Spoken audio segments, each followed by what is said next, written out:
Welcome to the Healing Place podcast, a space filled with inspirational stories of hope, along with practical advice for your healing journey. Your host is Teri Wellbrock, trauma warrior, writer, speaker, blogger, therapy dog handler, and founder of the Sammy's Bundles of Hope project. As a survivor and a thriver, Teri's mission is to shine the light of hope into the world by interviewing insightful guests from across the globe. Please stay tuned at the end of today's interview as we honor our sponsors. The Healing Place podcast is a fiscally sponsored project of Fractured Atlas. Now, here's your host and trauma warrior, Teri Wellbrock. Welcome, everybody, to the Healing Place podcast. I am your host, Teri Wellbrock, and very excited to have with me today, I'm going to read it, Debra Landwehr Engle. It went out of my head just like that. So I'm super excited to have her with me here today. Author, writing mentor, and spiritual teacher. So welcome. Thank you so much. It's so good to be here with you. Yes, absolutely. And we've chatted for a few minutes beforehand about some of your books. And one of them is The Only Little Prayer You Need, The Shortest Route to a Life of Joy, Abundance, and Peace of Mind. And so we're going to tap into that a little bit and how it's applying to our current world situation. Great. Yeah, that book actually was published back in 2014, so it's been around for a few years. But the message is so timeless. And I think especially right now, when there is a lot of fear in the world, there's a lot of uncertainty, that the message in that book is perfect. It's just kind of like what we need right now, because it's all about getting past our fear-based thoughts and back to a place of peace within ourselves. Yeah, that's beautiful. And I'm that person that my newsletter is Hope for Healing. The podcast is the Healing Place podcast. Like, I just love the idea of focusing on the joy and the abundance and the beauty in our world. But that's hard to do when you're feeling scared or feeling uncertain. Right, or feeling, worried, anxious, even panicked. I mean, I work with a lot of people who will talk about just that underlying feeling of panic that they have right now. And I think that, there is some level of fear that we all feel.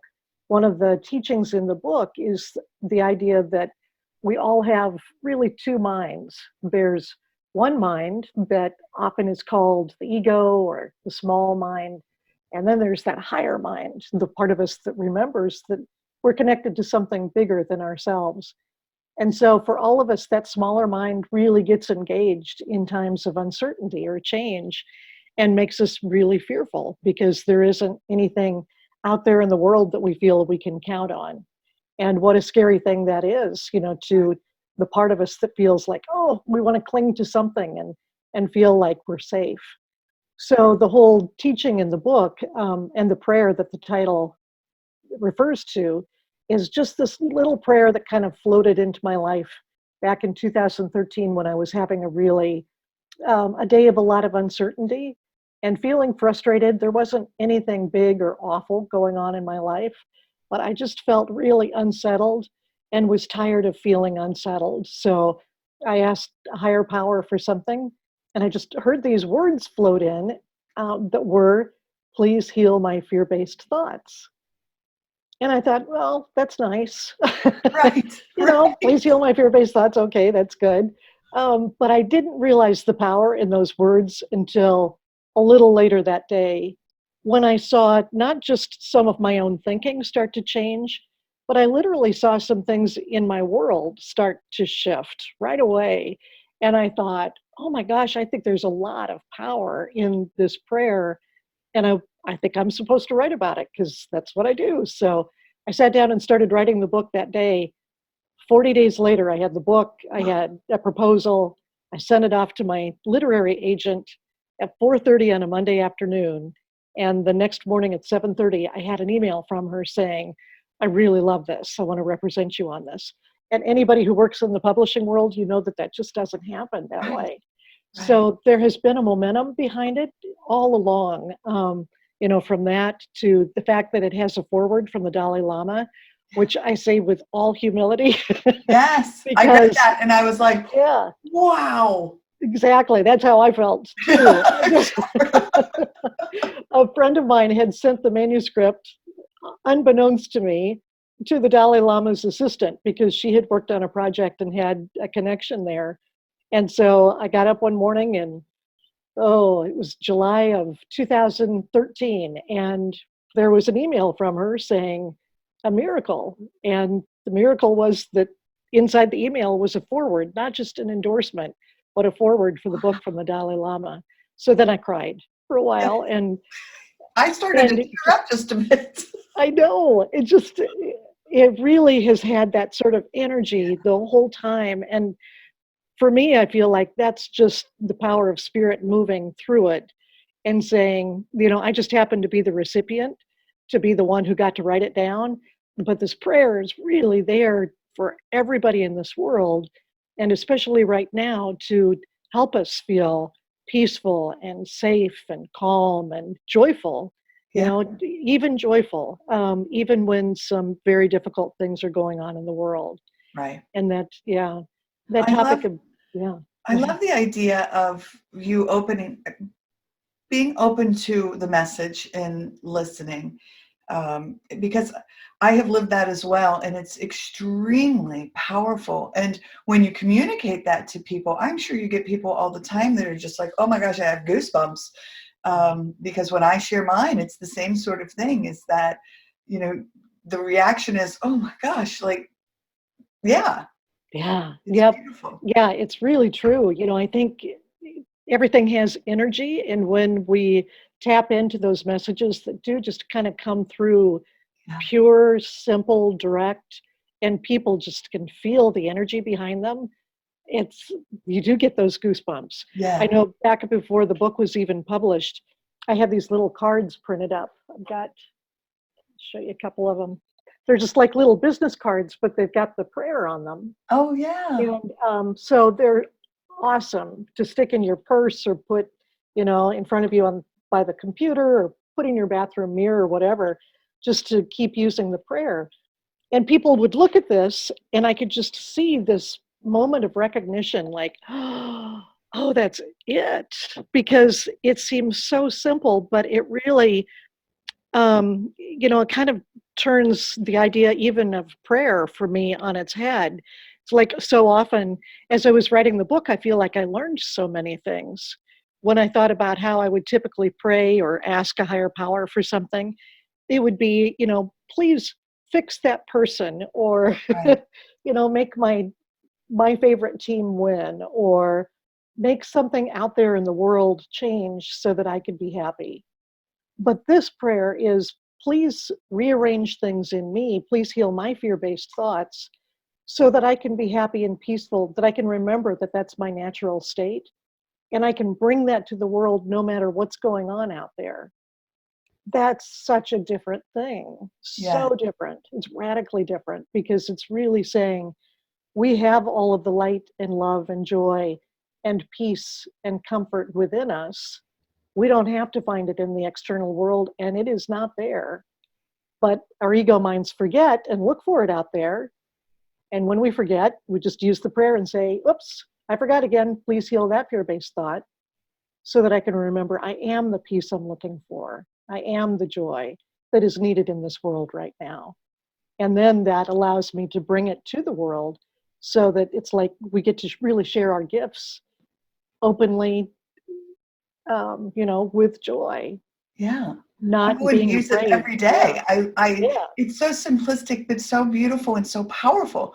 And I think that's just it's just such an amazing thing, because sometimes the most simplistic things can hold so much power Yeah. and be a catalyst for change. Right. Yeah, I totally agree. I think sometimes, well, again, those ego minds, we try to stir things up and make them complex and complicated, when that's one of the things that I think we're seeing now. And one of the gifts of this time of being, well, sort of a quieter, more isolated time, but it is giving us a chance to see that, to go back to some of those simpler things, cooking, for instance, or having meals with family members, or taking walks or waving at your neighbor, across the fence, or just those simplest things that really give us so much pleasure.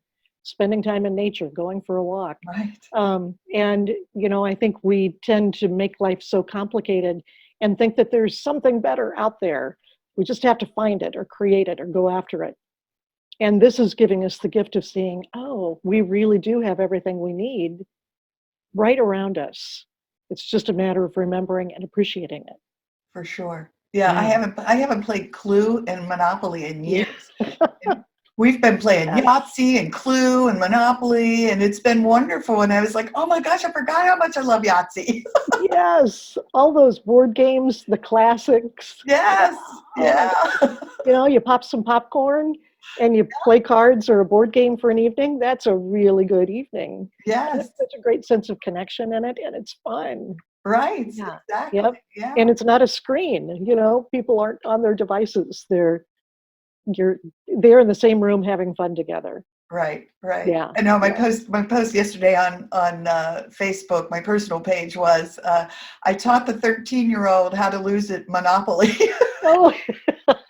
So she learned, and she was like, I don't like this game. I was like, all right, that was just round one. We'll play it again. Yeah. She'll get to be a shark here before too long. Exactly. Yeah. A good life lesson. Awesome. Yes, exactly. Yeah. So I have to share with you, because I don't think I've talked about it on the podcast for a while, but my little story of sending up a similar prayer and getting that instantaneous responses. I've been writing my memoir, this book, forever, and years. And so I was sitting here writing and feeling really frustrated and trying to come up with a title for this book, and just, like you said, like trying to just do it myself, and ego, and I'm trying to figure it out. And finally I just sat back and I said, all right, Holy Spirit, if you could just help me with a title for this book. And instantaneously I had a vision in my head, and I heard the words unicorn shadows. And I was like, unicorn shadows. And then I was like, oh my gosh, this is it. And so my daughter was younger at the time, and I said, come upstairs for a minute. I need you to be my model. And I took a light and I said, I just need you to put your hands like this, like you're praying, and your head bowed. And I shone a light on her, and sure enough, a shadow was cast on the wall behind her that looked like a unicorn shadow. Now I'm going to cry. That's so beautiful. Yeah, and it was a little girl, myself, her head bowed in terror, praying for God to please help her.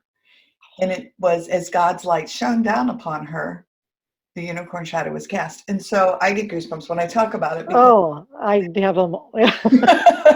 Your goosebumps. Yes. But it was one of those moments where I was like, that's it, because there's, within the pain, there's this hope.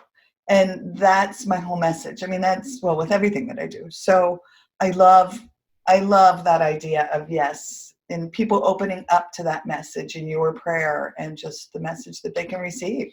Yeah. And that's the thing. What a beautiful example of it, and how easy it can be. I think the only thing that really makes life hard in so many situations is our resistance to simply asking for help, asking God, asking the Holy Spirit for what we need. And there you go. You ask, and it's right there, and it's perfect. Yeah. And that it came from a higher place, because it wasn't something that you'd been thinking about, you hadn't been hanging around. It's just like that direct communication where you feel it sail through, and you think, oh, wow, it takes you by such surprise. Exactly. I was like, what? Well, that's perfect. Yeah. I have to show you something really quick. Yes. So I had put this out into the world. And so someone that I didn't even know painted this for me. And it was such a representation of, and I was like, oh my gosh. And it was someone that it was a friend of a friend. I now am connected with her, obviously. But yeah, it was just, I don't know, connections come from this. I'm sure, you getting the Dalai Lama to write a foreword for this book is just, oh my gosh, so beautiful. Yeah. Yeah. And that's the thing. We just don't have any idea when we start to put these things out there, where they're going to go, what they'll lead to, the Right. connections that you make. Over the years, I've gotten so many messages from people really all over the world about the book and what it's meant to them and how they've used the prayer. And there are a couple of my favorites that I'd love to share. One was an email from a woman who said that she thought she had read every spiritual book there was and that there was nothing new to learn. And then she was at the library and she said the only little prayer you need literally just like fell off the shelf in front of her, which I always love that because, whether it's at a bookstore or a library, so often the books literally fly off the shelf when we It's need so them. awesome. It is. And so she said, I took it home and I read it. And she said, I have hope again. She said, I didn't even know that I needed this, but I didn't realize how parched I was for hope. And then I read her name and where she was from. She was from a town in Western Australia, like, not in the metropolitan part of Australia, but in the outback part of Australia. I thought, I don't even have any idea how the book got there. But I just know, with all of the energy behind it, God is taking it wherever it needs to go around the world.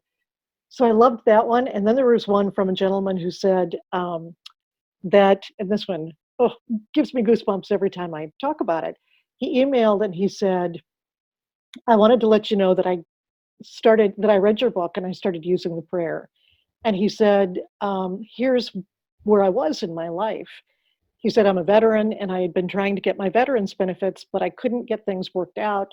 And I was really struggling financially. And he said, I couldn't get a credit card. I had bad credit, couldn't get a card. I'd done lots of applications. They were always turned down. And he said the worst part was that I was estranged from my daughter, my adult daughter, and didn't know my granddaughter who was newly born. So he said, I read your book and I started using your prayer. And within a couple of days, he said, I heard from the Veterans Administration, everything got worked out and now I'm getting my benefits. He said, I got a credit card application out of the blue and I was approved. And he said, best of all, totally out of the blue again, or seemingly out of the blue, he heard from his daughter and they reconciled and she sent him pictures of his granddaughter. I got teary-eyed. Well, but wait, he said the clincher is, I don't know how I got your book. He said it showed up on my Kindle and I didn't order it. Oh my gosh, I had goosebumps on my neck. Yes, he said, I don't know how I got it, but that's how God works. And I'm grateful. Yes. And I just thought, holy cow. Yes. I'm so grateful too. It's, and that's the thing. We just put these out into the world and really trust that they're going to literally show up, fly off the shelf, show up on somebody's Kindle. Wherever they're needed, that's where they'll go. And they're doing their work in the world. Oh So my gosh. I just feel grateful all the time. Yes. That, it's so cool. I've been I put together an online course based on the book for people who are feeling, the prayer or feeling the fear from what we're going through with the virus right now. And just wanting to offer something extra, that could really help people use this time as to turn the upset into a reset. That's what I just kept hearing, as I was working on this. So that when we do come out the other side, we'll feel like it did count for something, that we don't just automatically go back to where we were, but that we're really in a different place inside ourselves. So, as I've been doing this course and hearing the comments from people about how they're using the prayer in this time, it's just phenomenal to see how it helps really in every situation, to just worry about loved ones who may be sick, or obviously, people were concerned about, will someone we know get sick, or our own health? Right. Well, to ask, please heal my fear-based thoughts about that, so that I can remember that I am well-being, I am health, I am peace, I am love, and that I can really feel grounded in that and send that out into the world. Because what more does the world need right now but a whole lot of prayers and energy of healing and health and well-being to go out everywhere. So it's like the prayer helps us remember and go back to who we and what we really are, so that we can be that conduit to bring that energy into the world and to send it out and to help be that blessing for others, so that they can, um, so that everybody, everybody, there is this expansion of love and healing and peace. Yeah. So, and it all starts with each one of us. For sure. We had talked about that just a little bit, I think, before we hit record, of how there is this growth that's going to come out of this, of connection in humanity. Right, right. Yeah. And I think we're seeing more and more signs of that every day. And as always, it really comes back to each of us individually, the choices we make. We can't decide for the whole world what things are going to look like once we get back together again, once we can go back to our grocery shopping and our favorite restaurants and get together. But we can decide for ourselves. So if, for anybody, if you have felt maybe a greater sense of connection or support from one another, or just this different kind of energy in the world of we really are in this together, then I think it's just a commitment for each one of us individually to say, I'm not willing to let that go. I'm not going to go back to the way things were before, overstressed, overbusy, anxious, worried about everything. I'm really going to focus on maintaining that peace within me, because I know that that's the best thing for me and it's the best thing for everyone. And so how do we do that? We keep using the prayer. We keep asking for any other fear-based thoughts to be healed. We go deeper into that place of, I know I'm here to be really a conduit for God's peace, for divine love. That's what I'm going to be committed to from this point on. I know that I've got things to do in the world and a family to take care of and groceries to buy and meals to fix. But in all of those things, I can choose in every moment to ask for the fear-based thoughts to be healed, so that I can return to that peace and be totally committed to that, because that's the most precious thing that I have and that I can offer to the world. Yes. Amen and hallelujah. Yeah, because again, it comes back to that energy that we give off, and we are way more connected on that energy level, I think, in more than people understood, and it's really starting to come to light. Right. Yeah. During this time. Mm-hmm. Yeah. Yeah, I think it's a huge opportunity, a huge awakening, because really, when you think about it, I don't think there's probably ever been a time in the history of all of humanity that the whole world has come together for a common goal. Right. There have been wars where part of the world comes together to fight the other part of the world, but there's never been a time where everybody has been working toward the same solution. Right. That's phenomenal. Yeah. It's so phenomenal. So, yeah, how can we just take all of the good stuff that we're feeling and sensing and experiencing and say, this is what we want to come out of it? And what I keep hearing is that this is not a mass sickness. This is a mass healing. That if we can focus on the healing of it instead of on the sickness, then things will really change. Our future can truly be different. Wow. And that's exciting. I've heard that, and that is just beautiful. Yeah. Yep. Wow. I think I need, just in the few days I keep hearing that over and over again in my mind. So, and I think it's really true. It's kind of the next message of, this is the mass healing we've been looking for. Yes. And we get to do it with each other, with our connection to God, with ourselves, our higher selves. Our focusing on that will make it possible. For sure. Make it stick. Yeah. Yeah. And I love, one of the things you had said a few minutes ago was when you were speaking and saying, I am peace, I am love, and you were going through, I had made myself these I collect hearts. I find hearts everywhere, from clouds floating by to wads of gum on the street. And I made these little heart positive affirmation cards for myself just to have, and they are in that same sense. I have I am peace, I am love, I am tranquility, because it does just bring it internal to say I am these things. Right. Yeah, and it's so much different than saying I have peace or I'm feeling tranquil, but to say I am tranquility, I am that peace, to know that that's really what we were created to be, and that our function, our real job here is to bring that into this world, to extend that, through our thoughts, our words, our actions. And the best way we can do that is to ask for those fear-based thoughts to get out of the way, for those to be healed, so that then we are these pure channels of this energy that the world so needs. Yeah. And that we can really offer one another. Yeah. Right.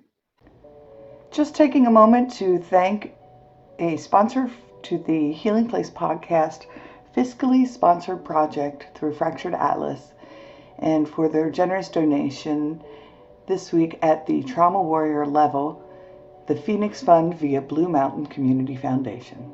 Thank you. Now back to the show. So you also do writing courses and coaching work as well for helping people get their messages out, yes? Right, I do. I've worked in publishing really my whole life. So I've been, I would say, a spiritual seeker my whole life too. So it's, the two really go so much hand in hand, because I think really so many people who are writing or who want to write, they want to write because they've got something to share, something meaningful or important to say. And it doesn't matter if it's in a children's picture book or if it's in a mystery novel or what the genre is, but there is some universal truth that they want to share. And so I work a lot with writers around the world, both individually and at retreats too, to go deep into their message and help them kind of get to that simple core, of what it is that they're saying, and then bring it out in story. So that's just awesome. Well, what a gift you're giving to people to be able to, because how many of us have that? We all have our truth, we all have our story, and to be able to share it with others, because it's in the sharing that connection happens, those soul connections, right? Right, absolutely. Yeah. There's a great quote that I love by a man named Arnold Patent, who said that if you have something that you genuinely want to say, there is someone who genuinely needs to hear it. And I think that's really all we need to know. We can sometimes as writers get caught up in this whole thing of, is it going to be a bestseller? How many people are going to read it? Does it matter? Is it important enough? And that quote, I think, brings it again back to the very simple thing. If your heart feels like you've got something to communicate that's valuable and important, there is somebody out there who needs it. And so, start Beautiful. Writing. Yeah. I had somebody tell me once, write it for the one, because by writing it for the one, you're really writing it for the all. Yes. And again, it comes back to just that connection that we have. Right. So beautiful way to say it. Yeah, beautiful. Awesome. Yeah. And it's any other things that you want to touch upon in regards to maybe some pandemic self-care and some ideas for folks in this time? Yeah. I think it is a really good time to start becoming aware of what you focus on. That's one of the things that I talk about in the book, is that it does always start with that awareness. For me, it was eye-opening when I started to use the prayer. I just would take maybe 3 or 5 minutes sometimes and sit down and just pay attention to what was going through my mind. I wouldn't try to edit or censor or judge my thoughts. I just kind of let them show up. And it was like a snapshot or a screenshot of what was going through my mind. And I realized, I think that I'm a fairly positive person, but I was so surprised at how much fear and toxicity was flowing through there. And so just becoming aware helped me to listen to my thoughts better. And when I felt the fear-based ones coming up, then I could use the prayer and go back to that place of peace. So that's something, as we all, not everybody has more time right now, but I know for families, maybe it's a busier time when the kids are home and you're homeschooling or keeping things going. But even to take 3 to 5 minutes a day just to sit in quiet meditation, asking the Holy Spirit, God, to, to heal your fear-based thoughts, to feel that really loving energy flowing through you and out into the world. A very, very simple meditation is just to sit with your arms outstretched and your palms up and just let yourself feel good stuff, good energy flowing through you and out into the world, and trust that it will be carried wherever it needs to go. It makes you feel energized and peaceful and wonderful, and you can trust that it really is making a difference out there in the world too. Yeah, beautiful. I swear we're soul sisters on some level, because when Yeah. I meditate, I put my hands up and I try to just have that flow of, well, I do the breathing. Breathe in joy, breathe out peace, as I'm breathing out peace to the world. Yep, that's so good. Yeah. So good. And it really makes a difference. Yes, for Yeah. sure. Yeah. Well, within ourselves and what we're Yeah, saying for about everybody. that. Yeah. Exactly. Yeah, absolutely. Beautiful. Beautiful. All right. So how do people get a hold of you? They can come to my website, debraengle.com. So it's DebraEngle.com. And I've got descriptions there of the books, courses, upcoming events. Of course, some events, we'll see if they can still happen or not. But there are lots of things to discover and explore on the website. I have free teleclasses that I do once a month based on writing and on spiritual teachings. There are videos available, interviews with other authors, just all sorts of things. So really encourage people to come and explore, and just, get in touch, at DebraEngle.com, if you have any questions or suggestions for something that would be helpful. Yeah, and you have a pretty big following on your Facebook page as well, yes? I do, yeah, yep. So that's a very active page as well.